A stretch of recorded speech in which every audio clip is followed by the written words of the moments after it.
Pare, naniniwala ka ba sa pamana? Hindi yung pamana na pera o lupa. Ang tinutukoy ko ay yung pamanang hindi mo nakikita. Yung mga sikreto, mga takot, mga kasunduan na ipinapasa ng isang henerasyon sa susunod. Ako si Leo, 32 anyos. Dati, hindi ako naniniwala sa mga ganyan. Para sa akin, ang pamana ay kung ano lang ang nakasulat sa papel. Hanggang sa minana ko ang bahay ng lola ko sa Laguna at naintindihan ko na ang pinakamabibigat na pamana ay yung mga ibinubulong lang sa hangin. Namatay si Lola Elena last year. Sa akin niya ipinamana ang luma nilang bahay. Isang bahay na gawa sa kahoy at bato na halos 100 taon na raw. Malaki, may malawak na hardin sa likod na napabayaan na. At sa gitna ng hardin, nakatayo ang isang dambuhalang puno ng balete. Sabi nila, mas matanda pa raw sa bahay mismo. Excited kami ng asawa kong si Ana. 6 na buwan na siyang buntis sa panganay namin at itong bahay na to, ito na ang magiging simula ng pamilya namin. Malayo sa gulo ng Maynila, tahimik. Pero sa unang araw pa lang namin doon, may napansin na akong kakaiba. Sa dulo ng isang mahabang pasilyo sa ikalawang palapag, may isang pinto. Pinto na gawa sa makapal na nara. Pero hindi ito ordinaryong pinto. Ang buong paligid nito mula sa sahig hanggang kisame ay sinelyado ng makapal na simento at plaster. Walang doorknob. Para siyang piklat sa gitna ng bahay. Naalala ko nung bata pa ako, mga 6 na taon, habang naglalaro kami ng mga pinsan ko. Sinubukan kong kalampagin yung pinto. Bigla akong sinigawan ni Lola Elena. Isang sigaw na hindi ko malilimutan. Hinila niya ako palayo at lumuhod sa harap ko. Hawak ang balikat ko. Nanginginig ang boses niyang bumulong. Leo, apo, makinig ka. Kahit anong mangyari, huwag na huwag mong bubuksan ang pinto na yan. Huwag mo na ring lalapitan. Pangako. Dahil sa takot, tumanggo ako. Hindi na ako nagtanong. At mula nun, para sa akin, naging invisible na lang ang pinto na yun. Ngayon, habang nakatayo kami ni Ana sa harap nito, binaliwala ko lang ang alaala. Siguro lumang bodega lang yang sira na, sabi ko kay Ana. Pinatibay lang ni Lola para hindi pasukan ng daga.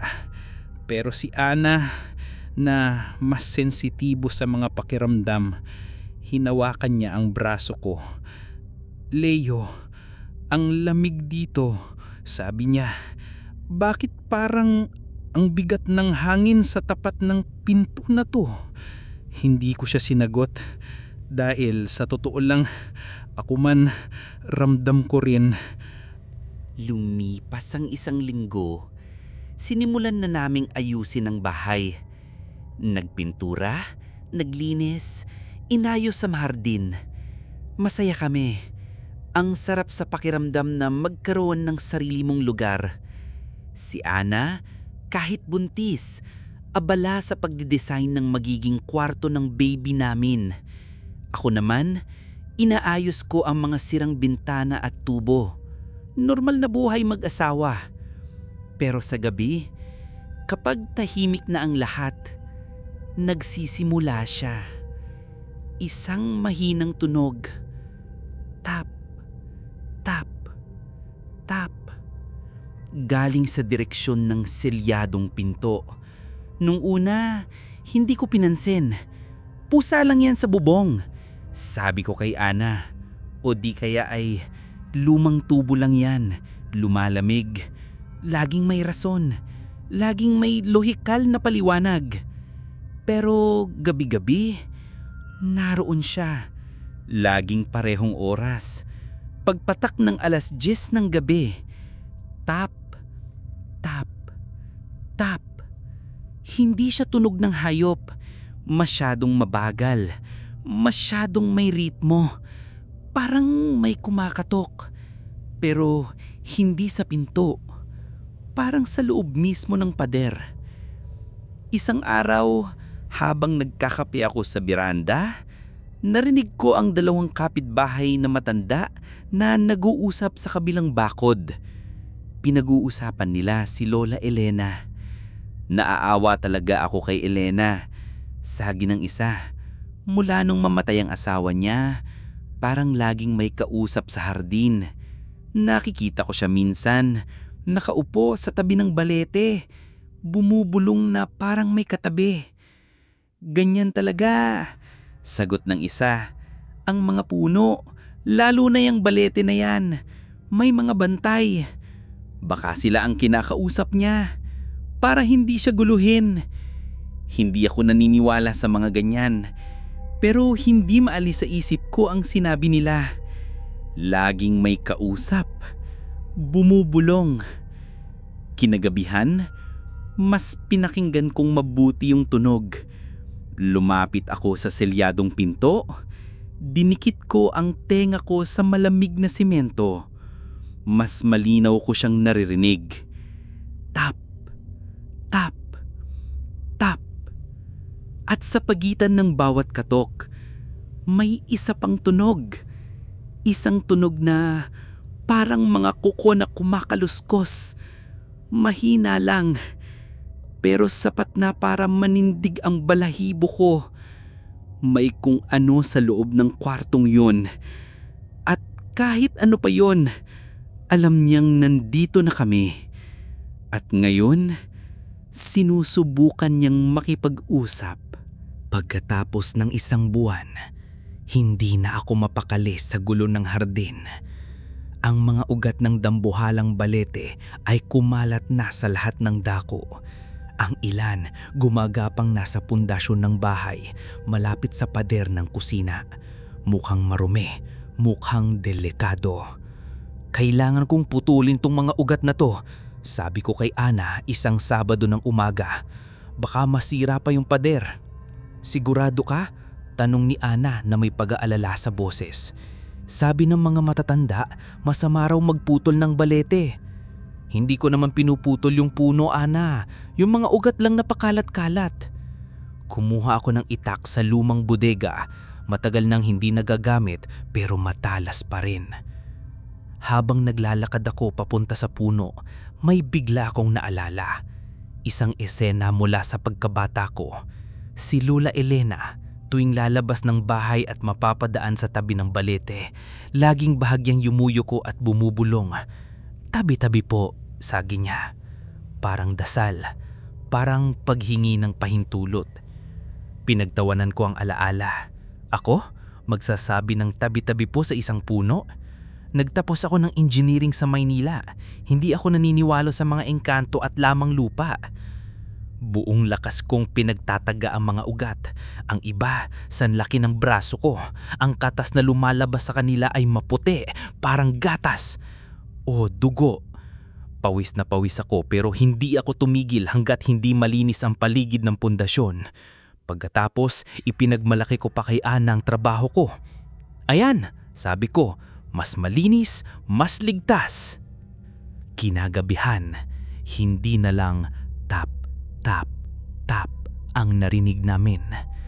Naging kalabog, blag, blag, blag, malakas, galit mula sa loob ng selyadong kwarto, para bang may isang malaking bagay na ibinabato sa pader, paulit-ulit.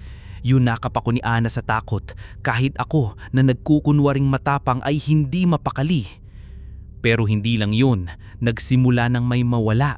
Mga maliliit na bagay, yung paborito kong relo, biglang nawala sa ibabaw ng mesa. Yung salamin sa mata ni Ana, hindi na namin nahanap. At yung maliit na bote ng vitamins niya para sa pagbubuntis na laging nasa tabi ng kama, naglaho na parang bula. Kinabukasan, habang naghahanap kami, napansin ko ang isang bagay na nagpatindig ng lahat ng balahibo sa katawan ko. Yung itak na ginamit ko kahapon na iniwan kong malinis sa labas ay nasa sahig ng kusina at ang talim nito may bakas ng putik at puting katas. Yung katulad ng katas mula sa mga ugat ng balete. Pagkatapos ng insidente sa itak, si Ana ang unang sumuko. Ang pagbubuntis ay ginawa siyang mas sensitibo, mas bukas sa mga bagay na hindi maipaliwanag. Ang morning sickness niya ay lumala. Lagi siyang nahihilo at lagi niyang sinasabi, "Leo, pakiramdam ko may nagmamasid sa akin, lalo na kapag natutulog ako." Isang gabi, nakita ko siyang gumagawa ng isang bagay na ikininis ko. Kumuha siya ng isang maliit na platito, nilagyan niya ng 3 pirasong pulbaron at maingat na inilagay sa sahig sa tapat ng selyadong pinto. "Ano yan?" tanong ko. "Alay," mahinang sagot niya. "Sabi ng lola ko dati, kapag may nanggugulo sa bahay, bigyan mo lang ng konting pagkain para malaman nila na hindi ka kaaway." Nagalit ako. "Ana naman, ano to? Probinsya into. Guni-guni mo lang lahat ng to. Stress ka lang sa pagbubuntis." Nag-away kami. Sinabi ko na para siyang tanga, na dinadala niya ang mga pamahiin ng matatanda sa modernong buhay namin. Umiyak siya. "Hindi mo ba naririnig, Leo? Hindi mo ba nararamdaman? May galit sa bahay na to. At buntis ako. Natatakot ako para sa anak natin." Wala akong masabi. Sa kabila ng pagiging praktikal ko, alam kong may katotohanan sa sinasabi niya. Pero ang hirap tanggapin. Ang hirap aminin na yung mundong pinaniniwalaan ko, isang mundong may lohika at siyensya, ay may butas. Para lang matigil ang away, hinayaan ko siya. Kinagabihan, tulad ng dati, humiga kami sa kama, naghihintay ng mga kalabog. Pero walang dumating. Buong gabi, tahimik ang bahay. Isang katahimik ang hindi na namin narinig mula nung dumating kami. Kinabukasan, paggising ko, wala na ang polboron sa platito. "Sabi sa'yo, kinain ng daga," sabi ko kay Ana. Pero kahit ako hindi naniniwala sa sarili kong paliwanag. Walang mumo, walang bakas. Malinis na malinis ang platito na para bang may dila na humimod dito. Mula noon, gabi-gabi na siyang nag-aalay. Minsan kanin, minsan candy, minsan isang pirasong prutas. At gabi-gabi, tahimik ang bahay. Naging itwal na namin. Isang kasunduang hindi namin pinag-uusapan. Ako, ang modernong tao, ay umaasa na lang sa pamahiin na asawa ko para lang makatulog ng payapa. Para akong sumusuko sa isang digmaang hindi ko man lang masimulan. Ang kapayapaan ay hindi nagtagal. Isang umaga, pagkatapos ng halos 1 buwan ng katahimikan, napansin ko ito. Isang manipis na bitak, pababa, sa gitna mismo ng sementong nakaselyo sa pinto. "Lindol siguro," sabi ko. Pero walang lindol noon gabi. Kumuha ako ng konting semento at tinakpan ko ang bitak. Kinabukasan, bumalik ito. Mas malapad, mas mahaba, na parang may isang bagay sa loob na dahan-dahang nag-uunat, itinutulak ang pader palabas. Kasabay ng paglaki ng bitak ay ang pagbabalik ng isang bagong bagay. Isang amoy. Isang amoy na galing sa siwang. Amoy lupa. Pero hindi ordinaryong lupa. Amoy lupang laging basa. Amoy gubat na hindi nasisikatan ng araw. Amoy ugat na nabubulok sa ilalim ng lupa. Isang mabigat at matamis na amoy na kumakapit sa hangin, lalo na sa gabi. Si Ana ang unang naapektuhan ng husto. Nagsimula siyang managinip ng masama. Gigisingin niya ako sa gitna ng gabi, umiiyak. "Leo, nandyan na naman sila," bulong niya. "Sino?" "Hindi ko alam. Maliliit sila, maitim. Nakatayo lang sa paanan ng kama, nakatingin sa akin. Ang mga mata nila kumikinang sa dilim." Paulit-ulit ang panaginip niya at ang lagnat niya ay pabalik-balik. Dinala ko na siya sa doktor sa bayan. Sabi ng doktor, normal lang daw sa buntis, pero alam kong hindi. Isang gabi, habang mahimbing na ang tulog ni Ana, hindi ako mapakali. Bumangon ako at dahan-dahang lumapit sa selyadong pinto. Sumilip ako sa bitak. Masyadong madilim, walang makita. Pero idinikit ko ang ilong ko at sinamyo ang hangin. Ang amoy ng lupa ay mas matindi, pero may kasama na itong ibang amoy. Amoy bulaklak. Amoy bulaklak na pampatay. Kampupot o di kaya ay kalatsuchi. At habang nakadikit ang mukha ko sa pader, narinig ko na naman ang kaluskos sa loob. Pero hindi na siya masungkit, mahina lang. At sa likod ng kaluskos, may narinig akong isang bagay na nagpatayo ng lahat ng buhok sa batok ko. Isang bulong.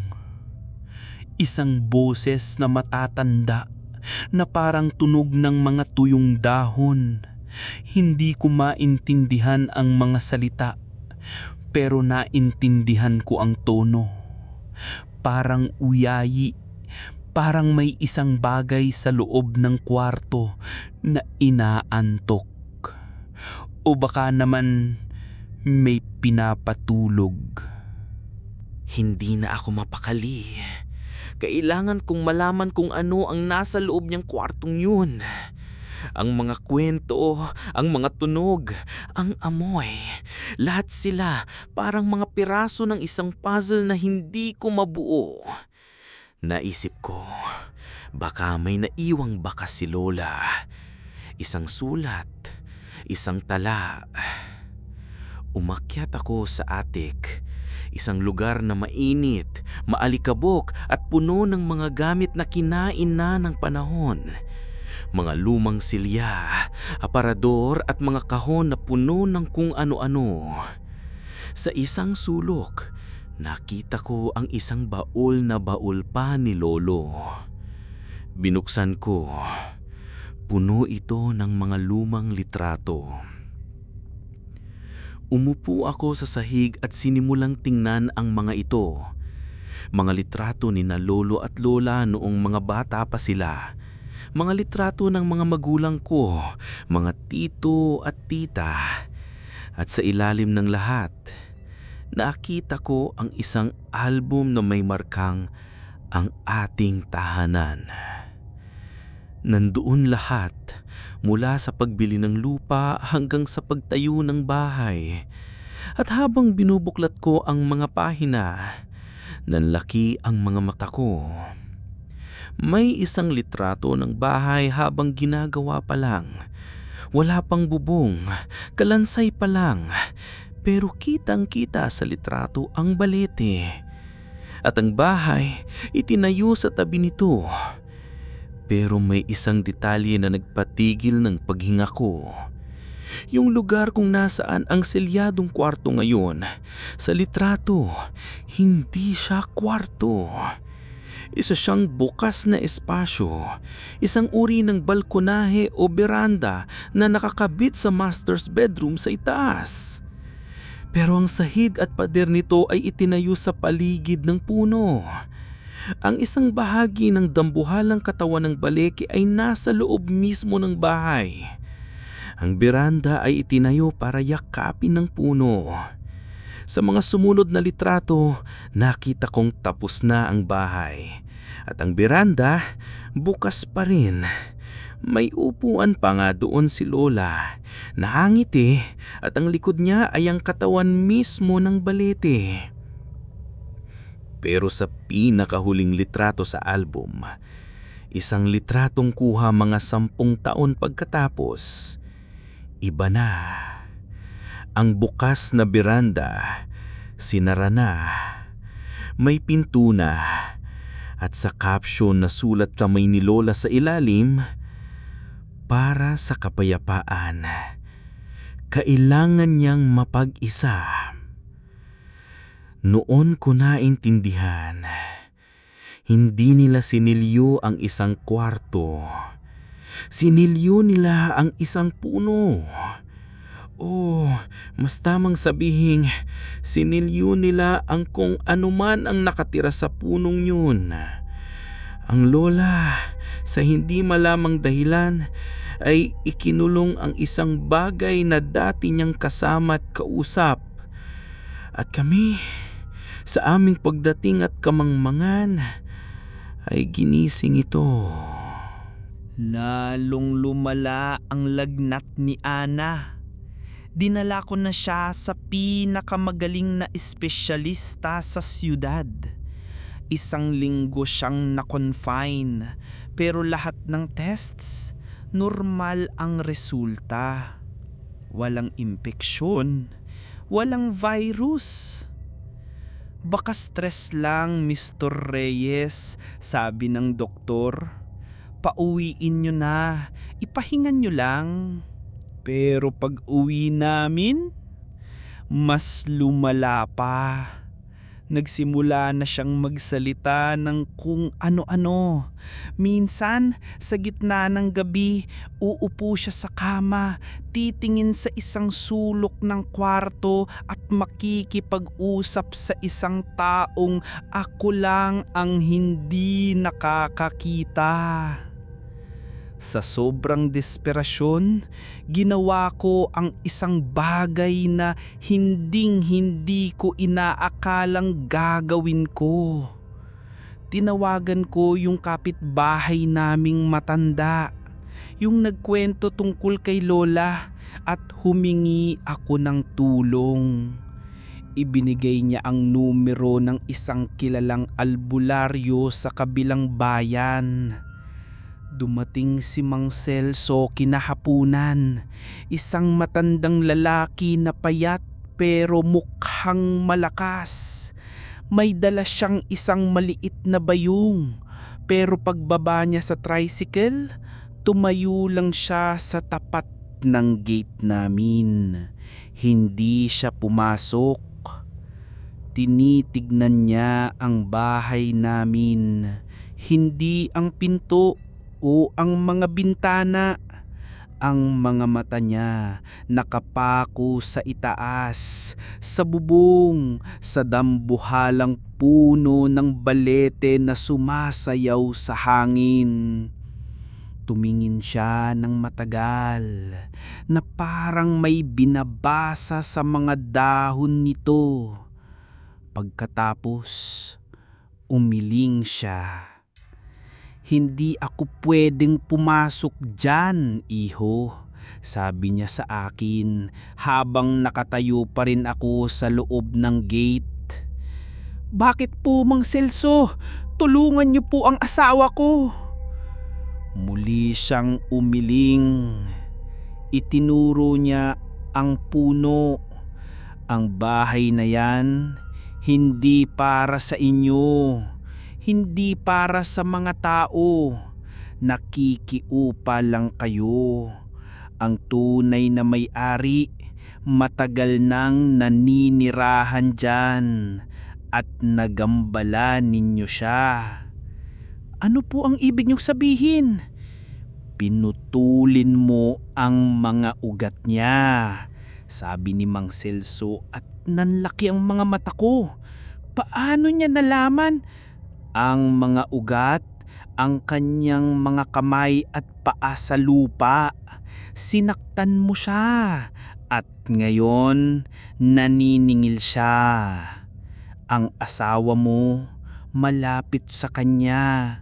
Ang dinadala niya sa sinapupunyan niya, malinis pa ang kaluluwa.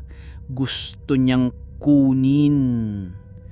Parang binuhusan ako ng malamig na tubig.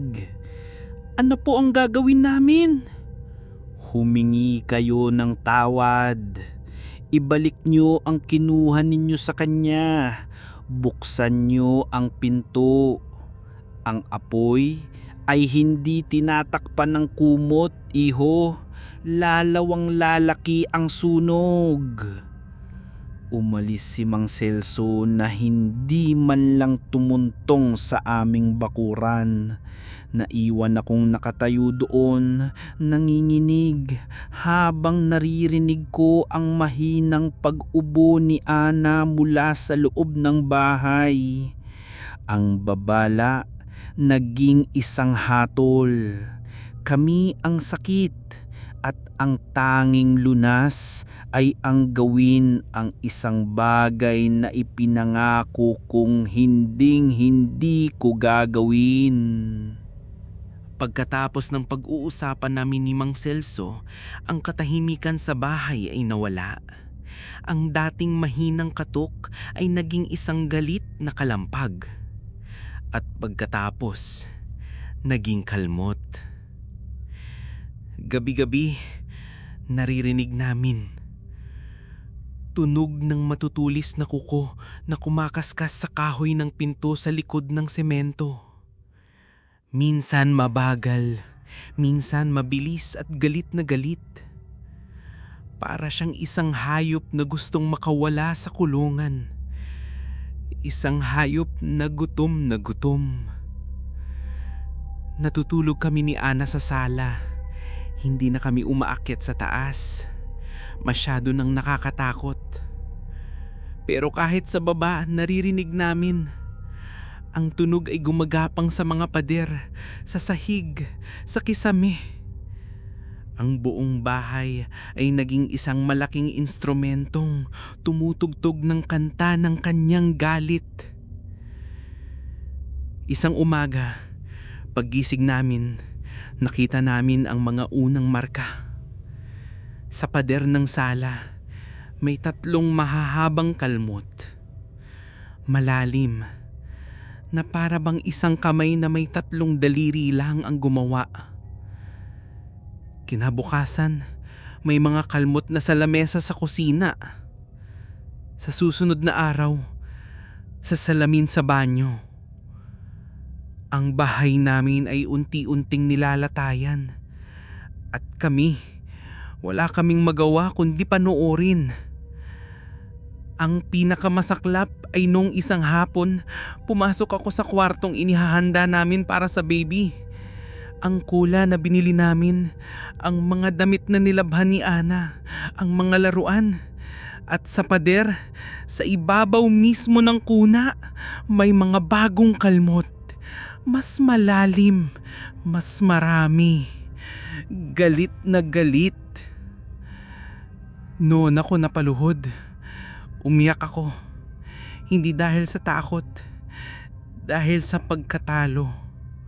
Sumuko na ako. Ano man ang nasa likod ng pader na yun, mas makapangyarihan siya sa akin. Hindi niya kailangan ng dahas. Ang kailangan niya lang ay oras. Hihintayin niya kaming mapagod. Hihintayin niya kaming masiraan ng bait. At hihintayin niya ang panganganak ni Ana. Tumayo ako. Pinunasan ko ang mga luha ko. Tinignan ko ang mga kalmot sa pader. Hindi na ito isang babala. Isa na itong pangako. Isang pangakong kailangan kong sirain. Lumabas ako ng kwarto. Pumunta ako sa bodega at kinuha ko ang martilyo at pait. Tumingin sa akin si Ana mula sa sopa. Ang mga mata niya puno ng pag-unawa at takot. Tumangdo siya sa akin. Isang tanggo na nagsasabing, "Gawin mo na." Naglakad ako papunta sa pasilyo, papunta sa silyadong pinto, papunta sa pangakong binali ko kay Lola. Oras na para buksan. Oras na para harapin ang tunay na may-ari ng bahay. Ang tunog ng martilyo sa semento ay nakakabingi sa katahimikan ng bahay. Bawat palo parang isang pag-amin sa aking pagkatalo. Palo para sa hindi ko paniniwala. Palo para sa aking kayabangan. Palo para sa hindi ko pagbibigay galang. Si Ana, nakatayo sa dulo ng pasilyo, may hawak na rosaryo. Hindi siya nagsasalita, nagdarasal lang. Unti-unting nabasag ang plaster. Lumabas ang mga lumang brick sa ilalim at sa likod ng mga brick ang makapal na kahoy ng pinto.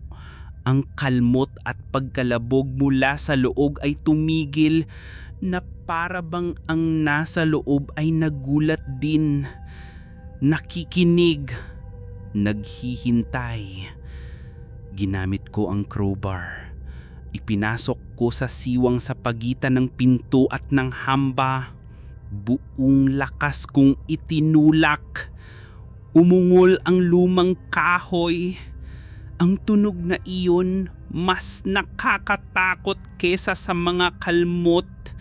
Ang tunog ng isang bagay na matagal nang nakasara ay muling binubuksan. May sumabog na alikabok at amoy. Ang amoy ng basang lupa, nabubulok na dahon at bulaklak ng patay. Pero mas matindi ngayon na parang isinampal sa mukha ko. Nabulunan ako, pero hindi ako tumigil. Isa pang tulak, ang mga bisangra na kinain na ng kalawang ay sumuko. Sa isang malakas na langitingit, dahan-dahang bumukas ang pinto. Isang kadiliman ang sumalubong sa akin. Isang kadilimang mas maitim pa kesa gabi. At mula sa kadilimang iyon, isang malamig na hangin ang gumapang palabas, niyakap ang buong pasilyo. Itinutok ko ang aking flashlight papasok. Ang sinag nito ay parang kinakain ng dilim. Nanginginig ang aking kamay. Inaasahan kong makakita ng isang halimaw, isang multo, isang bagay na may mga pangil at kumikinlang na mata. Pero wala. Ang nakita ko ay ang nakumpirma sa lumang litrato. Ang nasa loob ay hindi isang kwarto, isa itong maliit na espasyo at ang sahig, pader at kisame nito ay ang damhulaang katawan mismo ng puno ng balete. Ang mga ugat nito ay gumagapang sa sahig parang mga ahas. Ang balat nito ay kulubot at mukhang balat ng isang matandang matanda. Wala akong nakitang nilalang. Wala akong nakitang halimaw. Ang nandoon lang ay ang puno. At sa paanan ng puno, sa ibabaw ng lupa, may mga nakakalat na bagay. Mga alay. Mga alay na naipon sa loob ng maraming taon. Isang lumang trompo. Isang hole na parang mata ng pusa. Isang manikang basahan na halos natunaw na. Mga tuyong bulaklak ng sampagita. Mga makingkinlang na bato mula sa ilog. At sa ibabaw ng lahat, ang 3 piraso ng polvoron na iniwan ni Ana, hindi pa nagagalaw, na para bang isang bagong regalo sa isang lumang altar. Ito ang sikreto ni Lola. Hindi siya nagkulong ng isang halimaw. Nagbigay siya ng isang pribadong espasyo para sa isang bagay na iginagalang niya. Isang santuaryo. At kami, sinira namin ito. Mula noong binuksan namin ang pinto, tumahimik ang bahay. Isang katahimikang totoo, payapa. Nawala ang amoy, nawala ang kalmot, nawala ang lagnat ni Ana. Hindi namin isinara ang pinto, hinayaan namin itong nakabukas. Ang dating selyadong kwarto ay naging bahagi na ng bahay. Isang paalaala ng aming kamangmangan. Hindi kami umalis. Paano kami aalis? Naintindihan na namin. Ang bahay na ito ay hindi talaga sa amin. Kami ang mga dayo. Kami ang mga nangungupahan. Ang tunay na may-ari ay ang nilalang na hindi namin nakikita, na nakatira sa matandang puno ng balete. Natuto kaming mamuhay kasama siya.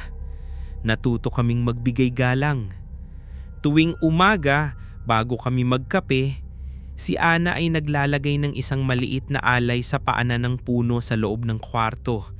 Isang bulaklak mula sa hardin, isang kutsarang asukal o isang baso ng malinis na tubig.